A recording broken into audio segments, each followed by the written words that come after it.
প্রধানমন্ত্রীর সফরের বিস্তারিত জানাতে কিশোরগঞ্জের কটিয়াদের আচমিতা জর্জ ইনস্টিটিউশন মাঠ থেকে যুক্ত হচ্ছেন সাব্বির রোজ এবং শোলাকিয়া ময়দান থেকে যুক্ত হচ্ছেন সহকর্মী মশিউর কায়েস। শুরুতে যাচ্ছি সাব্বিরের কাছে। সাব্বির, কিশোরগঞ্জে ঠিক কতক্ষণ নাগাদ পৌঁছাতে পারেন প্রধানমন্ত্রী এবং তার কর্মসূচি নিয়ে আমাদের বিস্তারিত জানাবেন?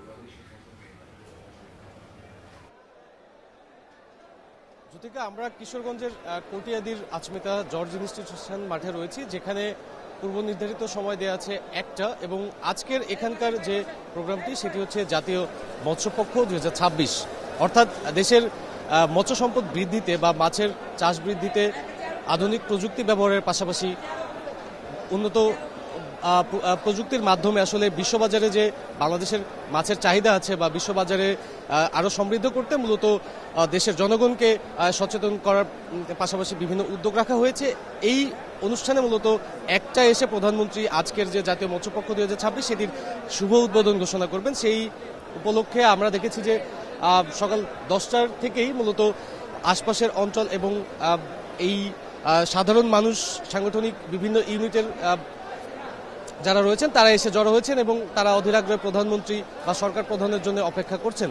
এর পাশাপাশি আজ কিন্তু কিশোরগঞ্জ জেলা জুড়ে প্রধানমন্ত্রী আরও বেশ কয়েকটি গুরুত্বপূর্ণ কর্মসূচি রয়েছে। সরকারের গৃহীত পদক্ষেপ অনুযায়ী ফ্যামিলি কার্ডের যে পাইলট প্রকল্প ছিল সেটি আজকে মূল প্রকল্পে রূপ নিতে যাচ্ছে এবং আজ থেকেই সেটি সারা দেশে শুরু হবে। এবং আমরা দেখেছি যে চলতি বছরে বর্তমান সরকারের লক্ষ্যমাত্রা ধরা হয়েছে ফ্যামিলি কার্ডের ক্ষেত্রে 41 লক্ষ পরিবারকে 1 বছরের মধ্যে দিবে এবং পরবর্তীতে আগামী 4 বছরে আরও প্রায় 1.5 কোটিরও বেশি পরিবার এই কার্ডের আওতায় আসবে।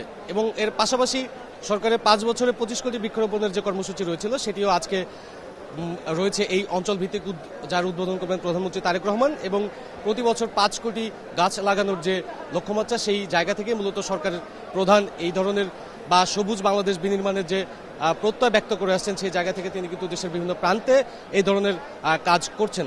এবং একই সাথে এই বর্তমান সরকার আরেকটি উল্লেখযোগ্য কর্মসূচি, সেটি হচ্ছে যে ধর্মীয় উপাসনালয়ে যারা কর্মরত রয়েছেন, সেবায়েত, পুরোহিত, ইমাম, মুয়াজ্জিন, তাদেরকে এই বিভিন্ন ধর্মের যে ধর্মীয় উপাসনালয়ে কাজ করেন যারা, তাদেরকে মূলত ভাতার আওতায় নিয়ে আসার যে ঘোষণা সেটি কিন্তু বর্তমান সরকার দিয়েছিল সরকার গঠনের পরপরই। সেই জায়গা থেকে আজ সেই কর্মসূচির উদ্বোধন হচ্ছে। তারা 2 থেকে 5 হাজার পর্যন্ত ভাতা পাচ্ছেন এবং এর পাশাপাশি বাৎসরিক ভাতার ব্যবস্থা করা হয়েছে। এর পাশাপাশি সরকারের আরেকটি উল্লেখযোগ্য কর্মসূচি ছিল, যেটি হচ্ছে যে প্রাথমিক শিক্ষার্থীদের বিনামূল্যে স্কুল ব্যাগ এবং জুতা বিতরণ। সেই জায়গা থেকে মূলত আজকেই এই কিশোরগঞ্জ থেকেই সেই কার্যক্রমের উদ্বোধন করতে যাচ্ছেন প্রধানমন্ত্রী তারেক রহমান। এবং চলতি বছরে প্রাথমিকের প্রথম শ্রেণীর প্রায় 1 লক্ষ শিক্ষার্থীকে এই কর্মসূচির আওতায় নিয়ে আসা হবে এবং ক্রমান্বয়ে দেশের 1 কোটিরও বেশি প্রাথমিক স্কুলগুলোকে এই কর্মসূচির আওতায় নিয়ে আসা হবে। এর পাশাপাশি একটি সাংগঠনিক সভাও রয়েছে, যেটি শোলাকিয়া মাঠের পরবর্তীতে প্রধানমন্ত্রী দেশের বিভিন্ন প্রান্ত গেলে সাংগঠনিক কার্যক্রম বেগবান করতে সেই বিষয়গুলো করে থাকেন, সেই বিষয়গুলো রয়েছে। তো জ্যোতিকা, এই মৎস্য অবমুক্তকরণ বা মৎস্য পক্ষ 2026-এর এই প্রোগ্রামটি ঠিক 1টায় উদ্বোধন করবেন প্রধানমন্ত্রী তারেক রহমান। এ নিয়ে আরও জানবো মশিউর কায়েসের কাছ থেকে। মশিউর, শোলাকিয়া ময়দানে প্রধানমন্ত্রীর অনুষ্ঠান সম্পর্কে আমাদের বিস্তারিত জানাবেন। নেতাকর্মীদের উচ্ছ্বাস কেমন দেখছেন? জ্যোতিকা, প্রথমে আমি উচ্ছ্বাসের কথা বলি। এই যে শোলাকিয়া ঈদগাহ মাঠটি রয়েছে, এটি কিন্তু দীর্ঘ প্রায় 200 বছরের ঐতিহ্যবাহী একটি মাঠ এবং উপমহাদেশের সর্ববৃহৎ ঈদ জামাত কিন্তু এখানে অনুষ্ঠিত হয়ে থাকে, যার ফলে এটি কিন্তু বিশ্বব্যাপী আসলে এই ঈদগাহ মাঠটি কিন্তু সবার কাছে পরিচিত এবং দেশ নয়, দেশের বাইরে থেকেও কিন্তু মুসল্লিরা এখানে ঈদের জামাতে অংশ নেন। তবে এই অঞ্চলের এবং আশপাশের এলাকার মানুষের দীর্ঘদিনের একটা অভিযোগ ছিল যে এখানে অবহেলা এবং বঞ্চনার শিকার ছিল এই ঐতিহাসিক শোলাকিয়া মাঠটি। এবং এই যে প্রধানমন্ত্রী আসছেন এবং এখানে উন্নয়ন কর্মকাণ্ড তিনি উদ্বোধন করবেন, অর্থাৎ এই মাঠের উন্নয়নের জন্য কিন্তু একটা বড় বাজেট বরাদ্দ করা হয়েছে, সেইটির ঘোষণা দেবেন এবং সেই উন্নয়ন কার্যক্রমে কিন্তু উদ্বোধন করবেন।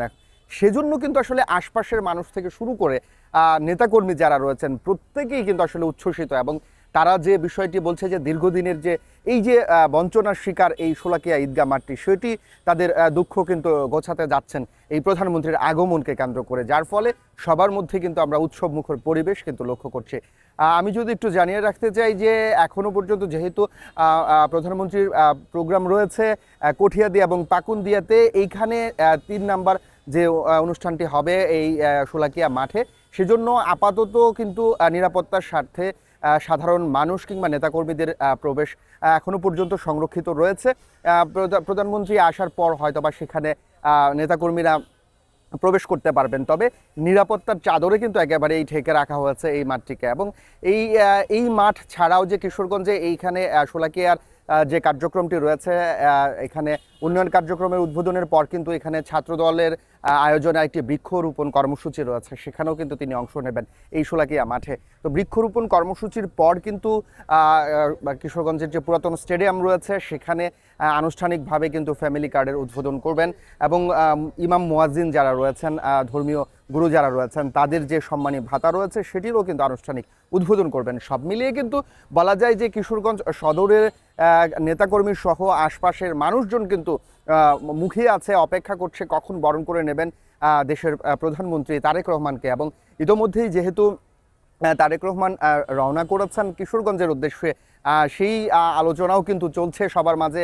সবাই কিন্তু অধীর আগ্রহে আসলে অপেক্ষা করছে যে কখন আসবেন এবং তাদের জন্য কি কি সুসংবাদ আসলে নিয়ে আসছেন, তারা কিন্তু সেই প্রত্যাশায় রয়েছেন। এবং এই যে শোলাকিয়া মাঠে সবচাইতে বড় বিষয় যেটি বলছিলাম যে এখান থেকে কিন্তু উন্নয়নের যে কার্যক্রম উদ্বোধন করবেন সেটির জন্য কিন্তু অপেক্ষা করছেন। তো এই ছিল আমার কাছে সর্বশেষ তথ্য।